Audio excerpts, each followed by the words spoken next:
பயணிகளின் விமானம் விழுந்து நொறுங்கி விபத்தை ஏற்படுத்தி இருக்கும் நிலையில் இந்த விபத்தின் மீட்பு பணிகள் எவ்வாறு நடைபெற்றுக் கொண்டிருக்கிறது? மருத்துவ சிகிச்சைகள் எல்லாம் எவ்வாறு ஏற்பாடு செய்யப்பட்டிருக்கிறது? கோபாலகிருஷ்ணன், அதற்கு முன்னதாக நமக்கு மிக முக்கிய தகவல் ஒன்று கிடைத்திருக்கிறது சிந்துஜா.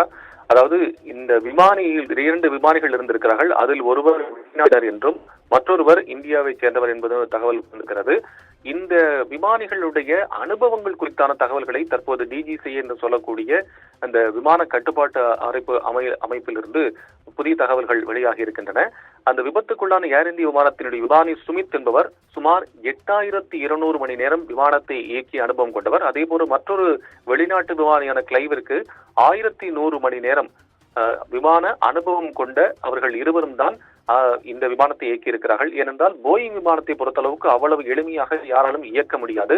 அதற்கென பிரத்யேக பயிற்சிகள் தேவைப்படுகின்றன. இந்த பயிற்சிகளை கொண்டவர்களால் மட்டுமே இந்த போயிங் விமானத்தை இயக்க முடியும். அதற்கு காரணம் அதற்கென பிரத்யேகமாக ரன்வே ஓடுதளம் வேண்டும். அதற்கான பிரத்யேகமான அந்த அமைப்புகள் உள்ளே இருக்கும். காரணம் 300 பேர்களை கொண்டு பயணிக்கக்கூடிய ஒரு விமானம் தான் போயிங் விமானம். ஆக சிறிய விமானங்களைப் போல் அதை எளிமையாக இயக்க முடியாது.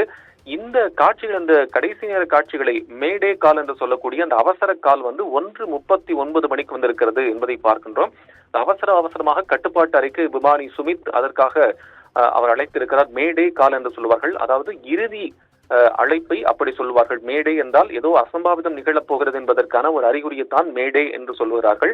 அந்த வகையில் இந்த மேடே கால் 1:39 மணிக்கு சரியாக வந்திருக்கிறது.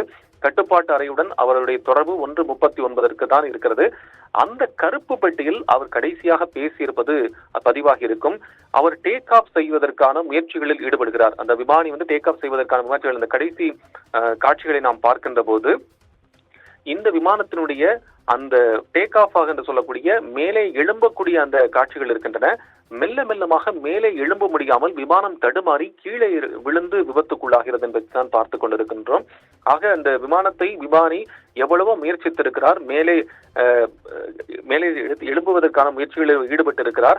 ஆனால் ஏதோ ஒரு பிரச்சனை அதில் இருந்திருக்கிறது. அது என்ன சிக்கல், அந்த சிக்கலுடைய வீரியம் என்ன என்பதெல்லாம் நமக்கு இனிமேல் தான் தெரிய வரும்.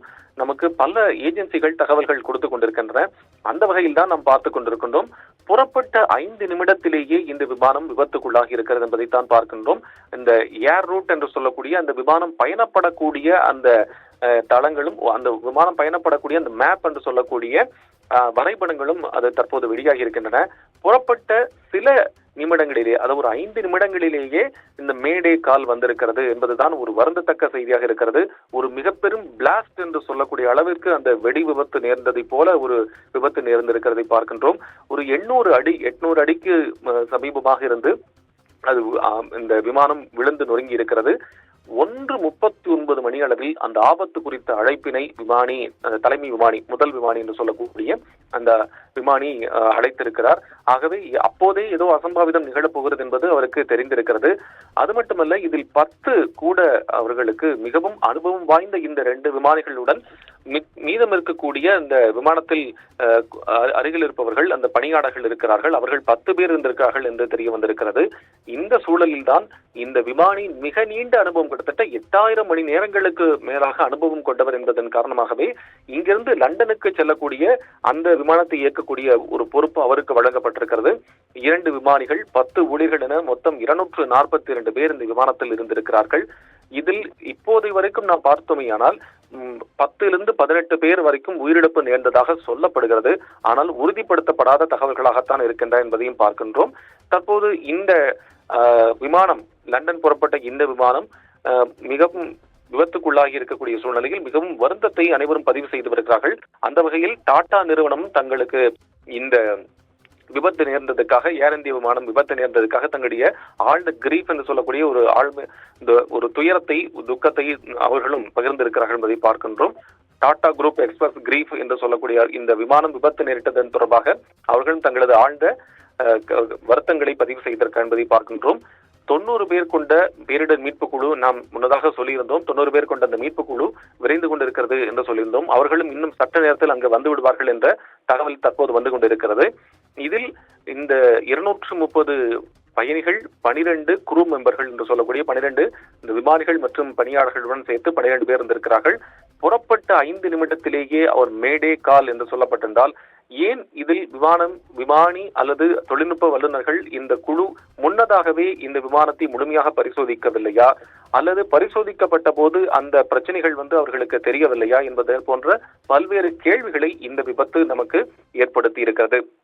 பொதுவாக ஒரு விமானம் இங்கிருந்து புறப்பட தயாராக இருக்கக்கூடிய என்றால், அதுவும் நீண்ட தூரம் பயணிக்கக்கூடிய, கிட்டத்தட்ட லண்டன் செல்ல வேண்டும் என்றால் ஒரு 18 மணி நேரம் அங்கிருந்து பயணப்பட வேண்டும்.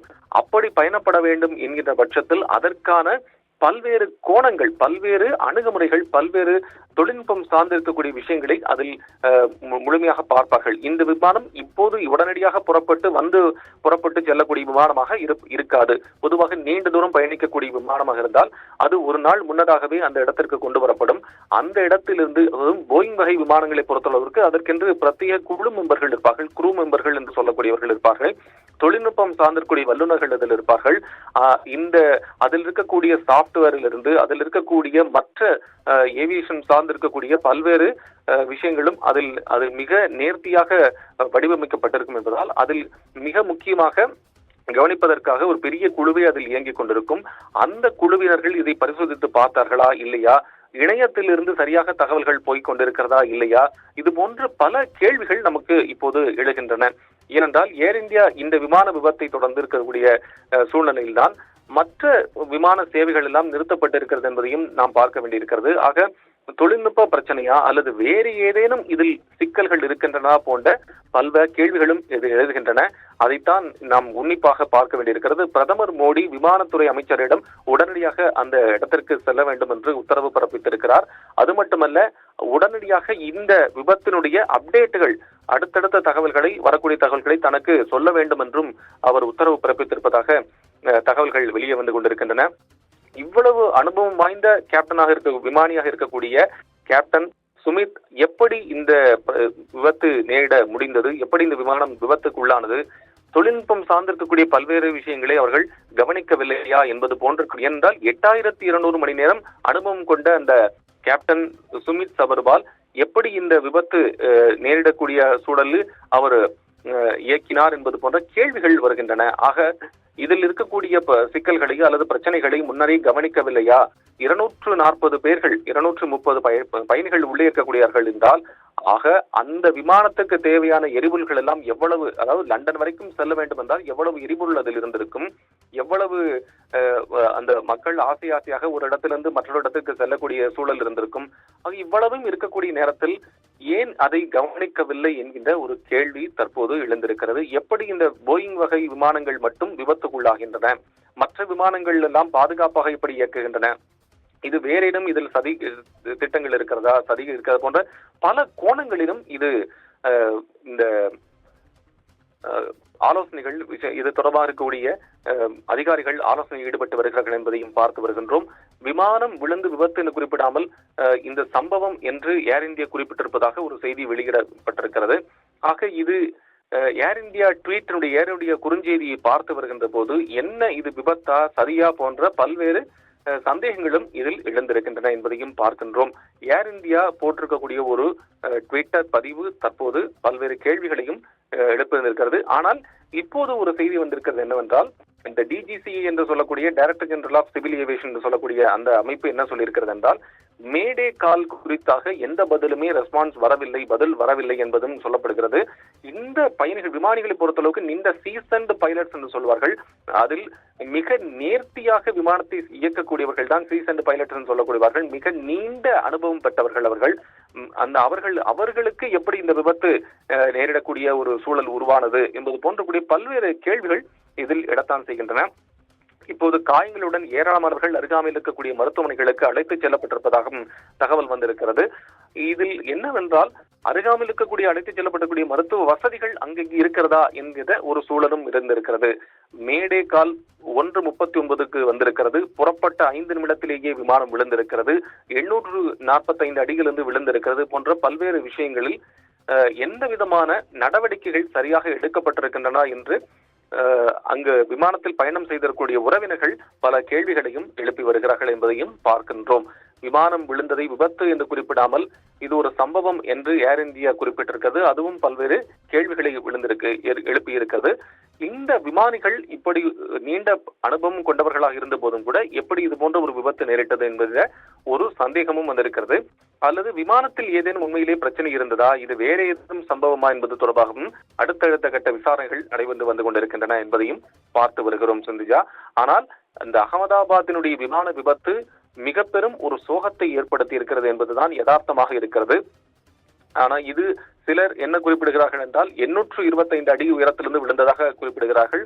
சிலர் 475 அடி உயரத்திலிருந்து விழுந்ததாக சொல்கிறார்கள். மற்றும் சிலர் 625 அடி உயரத்திலிருந்து விழுந்ததாக சொல்கிறார்கள். ஆனால் எப்படி பார்த்தாலும் 600 அடிக்கு மேலேதான் இது விபத்துக்குள்ளாகி இருக்கிறது. அதனால் தான் மிகப்பெரிய அளவிற்கான ஒரு விபத்து நேரிருக்கிறது. மிக பெரும் தீ பிளம்பு அதிலிருந்து வந்திருக்கிறது. அந்த ஃபியூயல் எல்லாம் சேர்த்து, எரிபொருள் எல்லாம் சேர்ந்து வெடித்திருப்பது போன்ற ஒரு சந்தேகம் நிலவுகிறது. அது மட்டுமல்ல, இந்த தீ விபத்தினால் பலர் இதில் பாதிக்கப்பட்டிருக்கலாம் என்கின்ற ஒரு அச்சமும் ஏற்பட்டிருக்கிறது. இந்த விமானியினுடைய நிலை என்ன, பயணித்தவர்களுடைய நிலை என்ன, அந்த விமானத்தினுடைய பணியாளர்களுடைய நிலை என்ன என்பதையெல்லாம் பல கேள்விகளாக எழுந்திருக்கின்றன. உறவினர்களுடைய அழைப்புகள், இந்த விமானத்தில் பயணம் செய்தவர்களுடைய உறவினர்கள் அழைப்பதற்காக பிரத்யேக எண்கள் எல்லாம் விரைவில் அறிவிக்கப்பட இருக்கின்றன. சிவில் ஏவியேஷன் மினிஸ்டராக இருக்கக்கூடிய ராம்மோகன் நாயுடு உடனடியாக இந்த இடத்துக்கு வர இருக்கிறார் என்கின்ற தகவல் வந்திருக்கிறது. அதே போல பூபேந்திர பட்டேல், குஜராத் மாநிலத்தினுடைய முதலமைச்சரும் அந்த இடத்திற்கு வர இருக்கிறார் என்கின்ற தகவல் வந்திருக்கிறது. இப்போது ஒரு செய்தி கிடைத்திருக்கிறது. பிரிட்டன், அதாவது இங்கிலாந்தை சேர்ந்தவர்கள் அதில் கிட்டத்தட்ட 50க்கும் மேற்பட்டவர்கள் அதில் இருக்கிறார்கள் என்கின்ற ஒரு தகவல் தற்போது கிடைத்திருக்கிறது சிந்துஜா. மிக முக்கியமாக பார்க்க வேண்டிய வெளிநாட்டினர்கள், நாம் முன்னரே சொன்னோம், வெளிநாட்டினர்கள் அதில் இருப்பதற்கான வாய்ப்புகள் இருக்கிறது என்று சொல்லியிருந்தோம். அந்த வகையில் வெளிநாட்டவர்கள் கிட்டத்தட்ட 50 பேர் அதில் இருப்பதற்கான வாய்ப்புகள் இருக்கிறது என்று சொல்லப்பட்டிருக்கிறது. ஆக உள்நாட்டு பயணிகள் மட்டுமல்லாமல் வெளிநாட்டை சேர்ந்தவர்களும் இதில் இருக்கிறார்கள் என்கின்ற முதல் கட்ட தகவல் வெளியாகி இருக்கிறது. உடனடியாக இந்த டிராவலர்ஸ் லிஸ்ட், அதாவது பேசஞ்சர்ஸ் லிஸ்ட் என்று சொல்லுவார்கள், அந்த பயணிகளுடைய விவரங்கள் சேகரிக்கப்பட்டிருக்கின்றன என்று நாம் முன்னரே குறிப்பிட்டிருந்தோம். அந்த குறிப்புகளினுடைய அடிப்படையில் கிட்டத்தட்ட 50க்கும் மேற்பட்டோர் இதில் வெளிநாட்டை சேர்ந்தவர்கள் என்கின்ற தகவல்கள் வெளியாகி இருக்கிறது. ஆகவே இவர்களுடைய நிலை என்ன என்பதும் தெரியவில்லை. 625 அடியா அல்லது 800 அடியா என்பது முக்கியமல்லை. விமானம் விபத்து ஆகியிருக்கிறது, அந்த விபத்து நேரிட்டிருக்கிறது. அந்த விபத்திலிருந்து இருக்கக்கூடிய பயணிகளை பாதுகாப்பாக மீட்க வேண்டும் என்பதுதான் தற்போதைய அனைவருடைய ஒரே எதிர்பார்ப்பாக இருக்கிறது.